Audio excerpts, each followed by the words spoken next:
नमस्कार दोस्तों, आपके अपने YouTube चैनल एग्जाम फास्ट में स्वागत है। मैं संदीप सर आज बिहार स्पेशल की क्लास लेकर आया हूं, जो कि आपको बिहार चाहे शिक्षक हो, चाहे पुलिस हो, चाहे बिहार दरोगा हो, जो आपकी परीक्षाओं के लिए काफ़ी महत्वपूर्ण होने वाला है। तो इतना ध्यान रखिएगा, बिहार स्पेशल जो है आपका अगला सेशन काफ़ी महत्वपूर्ण होने वाला है, जो आपकी परीक्षाओं के लिए काफ़ी महत्वपूर्ण है। यहाँ पर हम लोग देखते हैं, यहाँ पर देखिएगा, यदि बात करते हैं बिहार की, तो ये देखिएगा, आप कह सकते हैं, ये देखिएगा, बिहार राज्य निर्वाचन आयोग बिहार पंचायत चुनाव, इसका मतलब है कि जो पंचायत चुनाव है उसमें यदि बात किया जाए कि कौन सा मॉडल बनाया गया है, M2, M3, R1, E5, तो याद रखिएगा बिहार पंचायत चुनाव में इस समय M2 मॉडल पर जो है ये चुनाव कराया गया है। हाँ, पहले यदि बात करता, मतलब इससे पहले किस मॉडल पर होता था, M3 मॉडल पर जो है बिहार का चुनाव कराया जाता था। वर्तमान में M2 मॉडल पर जो है बिहार का चुनाव कराया जा रहा है। तो चलिए हम लोग और बातें करते हैं यहाँ से, जो कि आपका काफी महत्वपूर्ण है। आपके बिहार की बात करेंगे यदि तो यहां से देखिएगा, कह सकते हैं, ये देखिएगा, जो बिहार आयोग है और किस तरह से इस पर क्वेश्चन बन सकते हैं। तो यहाँ पर पहले की बात करें तो काफी महत्वपूर्ण हो जाएगा।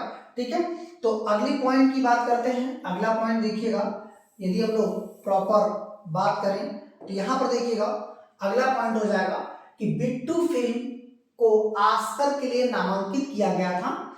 इसका संबंध बिहार के किस से या बिहार के किस जिले से है। यहाँ पर देखिए, ऑस्कर के लिए नामांकित किया जाने वाला जो बिट्टू फिल्म है वो बिहार की किस जो है जिले से है। तो यहाँ पर सारण हो जाएगा, बेगूसराय, नवादा या वैशाली। तो इसका सही आंसर हो जाएगा सारण। याद रखिएगा, जो बिट्टू फिल्म है ये मिड डे मील को लेकर है। मिड डे मील जो आपका मध्याह्न भोजन योजना है उसको लेकर के ये फिल्म बनाई गई थी, और वहां पर बिहार की गरीबी को भी दर्शाया गया था, जो कि ये ऑस्कर में नामित भी हुई थी बिट्टू फिल्म। ये बिहार के सारण जिले की मिड डे मील है। मिड डे मील से जो भोज, मतलब कि बच्चों को जो भोजन दिया जाता है उस पर जो है ये लिया गया है। हालांकि मिड डे मील भारत में शुरुआत कब हुई थी, 15 अगस्त 1995 को मिड डे मील की शुरुआत भारत में की गई थी, 15 अगस्त 1995। अब क्लियर हो गया। चलिए हम लोग और आगे बढ़ते हैं अगले क्वेश्चन की तरफ।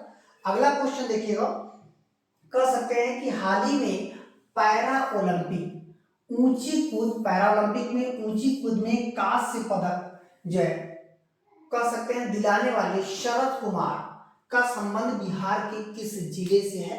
तो यहाँ पर पैरा ओलंपिक तो हालांकि काफी महत्वपूर्ण भी रहा, ये बिहार आयोग ने क्वेश्चन पूछा भी था जो है बीपीएससी में। वैशाली से थे, मुजफ्फरपुर से थे, पटना से थे, दरभंगा से थे। तो ये कहाँ से थे, मुजफ्फरपुर से थे। क्लियर हो गया। तो चलिए और आगे बढ़ते हैं, अगले क्वेश्चन की बात करते हैं। 7 दिसंबर 1942 को श्री योगेंद्र शुक्ल को गिरफ्तार किया गया और उन्हें गिरफ्तार करके किस जेल में लाया गया। तो यहाँ पर हम लोग जेल की बात करें, मतलब किस स्थान पर उन्हें लाया गया, रांची में, मुंगेर में, पटना में, भागलपुर में। तो इसका सही आंसर क्या हो जाएगा, पटना में इन्हें जो है, कह सकते हैं, पटना की जेल में रखा गया था। और ये कहाँ से थे, ये मुजफ्फरपुर के थे योगेंद्र, ये बिहार के कहाँ से थे, मुजफ्फरपुर से थे। तो यहां से भी क्वेश्चन एग्जाम में पूछे जा सकते हैं। तो चलिए अगले क्वेश्चन की तरफ बढ़ते हैं। अगला क्वेश्चन आपका हो जाएगा, मुजफ्फरपुर बम कांड, मुजफ्फरपुर बम कांड में किस क्रांतिकारी को 1908 में अलीपुर सेंट्रल जेल में फांसी की सजा दी गई। मतलब किस क्रांतिकारियों को जो है फांसी की सजा दी गई, प्रफुल्ल चंद्र, खुदीराम बोस, केदारनाथ चटर्जी, बाबा ठाकुर दास। तो याद रखिएगा, ये जो बम कांड हुआ था वो किंग्सफोर्ड था उसकी हत्या करने के लिए जो है ये बम कांड कराया गया था। ये एक जज था जो भारतीयों को काफी ज्यादा संख्या में फांसी की सजा सुनाता था और भारतीयों के लिए काफी क्रूर था, जिसकी वजह से दो छोटे बालक जो है, एक का नाम प्रफुल्ल चाकी है, प्रफुल्ल चाकी, और दूसरे का नाम जो है खुदीराम बोस था। ये देखिएगा, खुदीराम बोस। इसका मतलब है कि प्रफुल्ल चाकी और खुदीराम बोस मिल करके प्लान बनाते हैं कि नहीं जो है हम लोग किंग्सफोर्ड की हत्या करेंगे। ये प्लान बनता है 1908 में, और लेकिन इस प्लान में जब ये लोग जज के ऊपर बम फेंकते हैं तो किंग्सफोर्ड उस गाड़ी में नहीं रहता है, बल्कि एक भारतीय का सपोर्ट करने वाले कैनेडी की पत्नी उस गाड़ी में रहती हैं और उनकी लड़की रहती है। पत्नी और लड़की जो है काफी जो है कह सकते हैं कि इस बम के हादसों में मृत्यु हो जाती है और इसका आरोप इन दोनों पर लगता है, जिससे पुलिस इन दोनों को खोजती रहती है। और पुलिस जब इनको खोजती रहती है तो प्रफुल्ल चाकी पुलिस के गिरफ्त में आने से पहले ही आत्महत्या कर लेता है और बात आती है कि जो खुदीराम बोस थे, खुदीराम बोस जो है वो दोबारा किंग्सफोर्ड की हत्या करने का प्रयास करते हैं, जिस कारण पुलिस इन्हें गिरफ्तार करती है और गिरफ्तार कर इन्हें जो है कह सकते हैं कि अलीपुर जेल में फांसी की सजा हो जाती है। ये देखिएगा, अलीपुर जेल में फांसी की सजा होती है। और एक बात और समझिएगा कि खुदीराम बोस काफी कम उम्र के फांसी पाने वाले जो है पहले क्रांतिकारी थे। कम उम्र में फांसी प्राप्त करने वाले पहले क्रांतिकारी बने थे। ठीक है, तो ये बातें आपको कॉन्सेप्चुअल क्लियर होना चाहिए बिहार आयोग के तहत, तभी आप बेहतर कर पाओगे। तो चलिए हम लोग और आगे बढ़ते हैं। तो यहाँ पर सही आंसर क्या हो जाएगा? यहाँ पर सही आंसर हो जाएगा खुदीराम बोस। क्लियर हो गया? चलिए अगला क्वेश्चन हो जाएगा, गोगाबिल झील बिहार के किस जिले में स्थित है? भोजपुर, कटिहार, बेगूसराय या वैशाली? तो इसका सही आंसर हो जाएगा, ये जो है बिहार के कटिहार जिले में है, जो कि गर्म पानी के लिए भी जानी जाती है। बिहार के किस जिले में राज्य का पहला पोर्टेबल, याद रखिएगा, राज्य का पहला पोर्टेबल आंगनबाड़ी केंद्र खोला गया? इसका मतलब है कि पोर्टेबल आंगनबाड़ी केंद्र जो राज्य का पहला कहाँ पे खोला गया? तो ये हो जाएगा गया, नवादा, पटना, मुजफ्फरपुर। तो सही आंसर हो जाएगा मुजफ्फरपुर में खोला गया। तो चलिए आगे बढ़ते हैं अगले क्वेश्चन की तरफ। अगला हो जाएगा, बिहार में प्रवाहित किस नदी को नेपाल की पवित्र नदी जो है माना जाता है? गंडक, कोसी, सरयू या बासमती? तो यहाँ पर बागमती, यहाँ पर सही आंसर क्या हो जाएगा? बागमती को जो है कह सकते हैं नेपाल में एक पवित्र नदी का दर्जा दिया गया है, जो कि एक महत्वपूर्ण क्वेश्चनों में से आता है। कोसी जो है ये पवित्र नदी नहीं है, लेकिन बिहार का शोक जरूर है। यदि पूछेगा किस नदी को बिहार का शोक कहते हैं, तो इसका सही आंसर क्या हो जाएगा? कोसी नदी को। ठीक है, तो अब आते हैं बिहार पे सबसे अधिक परियोजना भी इसी नदी पे बना है। यदि पूछेगा सबसे अधिक परियोजना बिहार का किस नदी पे बना है, इसी नदी पे बना है। आगे बढ़ते हैं अगले क्वेश्चन की तरफ। अगला क्वेश्चन हो जाएगा, प्रभावती देवी किस क्षेत्र से स्वतंत्रता संग्राम सेनानी थी? ये चंपारण से थी, पटना से थी, भागलपुर से थी, शाहाबाद से थी?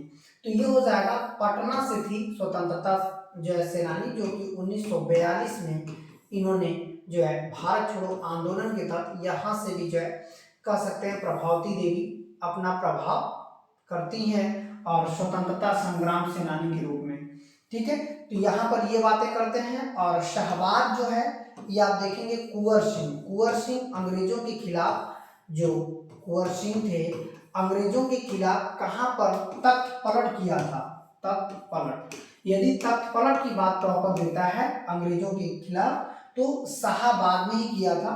बल्कि कुंवर सिंह ने विद्रोह भले आप देखेंगे आरा और जगदीशपुर में किया था, लेकिन अंग्रेजों का तख्ता पलट कहाँ पर किया था? तो ये हो जाएगा शाहाबाद। क्लियर हो गया। तो चलिए बातें हैं यहाँ पर तख्त पलट करके कैसी सरकार बनाई थी, स्वतंत्र सरकार बनाई थी। यदि क्वेश्चन ये देता है कि किस तरह की स्वतंत्र सरकार बनाई थी, स्वतंत्र सरकार बनाई थी। अगला क्वेश्चन देखिएगा, अगला क्वेश्चन हो जाएगा, यहां पर कह रहे हैं कि जयप्रकाश नारायण किस पार्टी से थे। इसका मतलब है कि किस पार्टी से जयप्रकाश नारायण थे, Congress party, communist party, Congress socialist party. यदि ऐसे देता है तो जयप्रकाश नारायण कांग्रेस सोशलिस्ट पार्टी से थे। ठीक है, अगला क्वेश्चन देखते हैं।